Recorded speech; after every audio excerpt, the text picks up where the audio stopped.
What's up everybody, welcome back to this channel. My name is Nixio and today we are going to talk about something that I fell in love with recently. I guess you can already tell from the title of a head. Yep, we are talking about vintage lenses, and there are also 5 reasons that you may want to start shooting with them as well. The first thing is price. For hobbyists or amateur shooters, we don't usually get paid for buying gear, so budget is always kind of limited. At least in my case, and we also have to hide from our wife.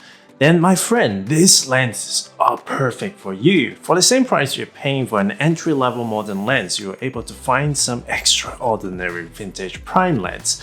I'll take the Canon FD 24mm f2.8 as an example. This lens was created way ahead of all the EF lenses, and guess the price?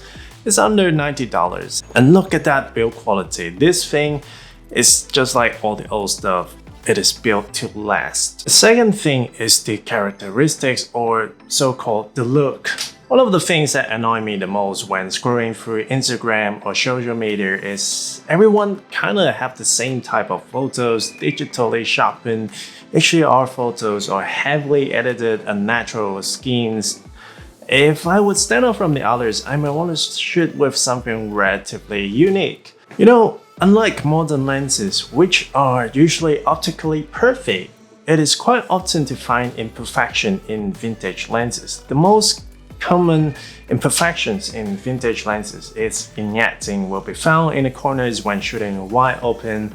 Now personally, I am a big fan of vignetting. I always add in a little bit of vignetting when I'm editing my photo to let a standard subject to stand out more, as well as more similar to the film look that has become a trend for the last couple of years. However, if it is not your thing, you can easily remove them in post. Another great example of characteristics could be shown with this lens. This is the Helios 442 58mm f2 lens. This is probably one of my favorite vintage lenses, and I will also highly recommend this to become your first vintage lens, since it has some really special characteristics, but also being very budget friendly.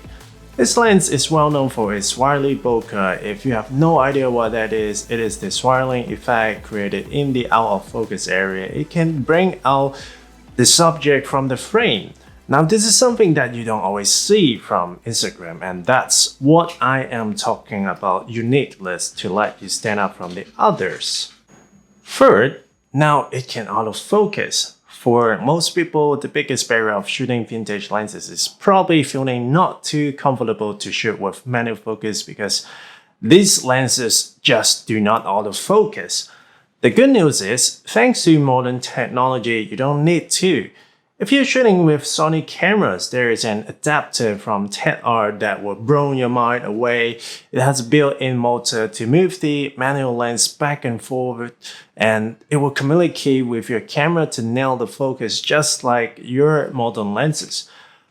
Though it doesn't focus as fast as them, at least it will release some of your pressure from manual focusing. Now, I don't want to talk too much here because this adapter definitely worth a whole separate video to talk about.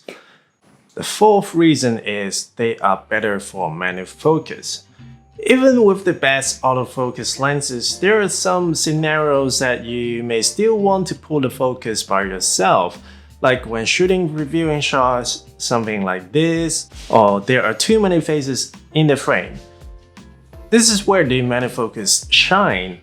Oh, side note, most movies are still shot in manual focus nowadays.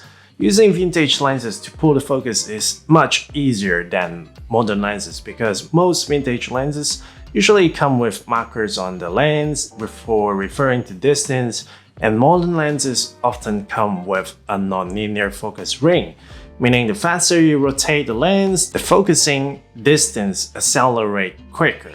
This means every time you rotate the ring, unless you go with the same speed and same angle, you will always nail the focus on a different subject.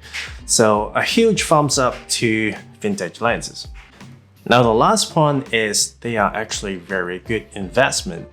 Thanks to all the adapters, you can basically adapt all vintage lenses to your camera, no matter you're shooting Canon, Sony, Fuji, Panasonic or Nikon. I can see there is an increase in needs for vintage lenses. Also, there are more and more people are trying to shoot in film camera again recently. What I believe is this lens will able to hold up their price quite well. At least in my experience, you will not see that much of depreciation, just like selling your modern lenses.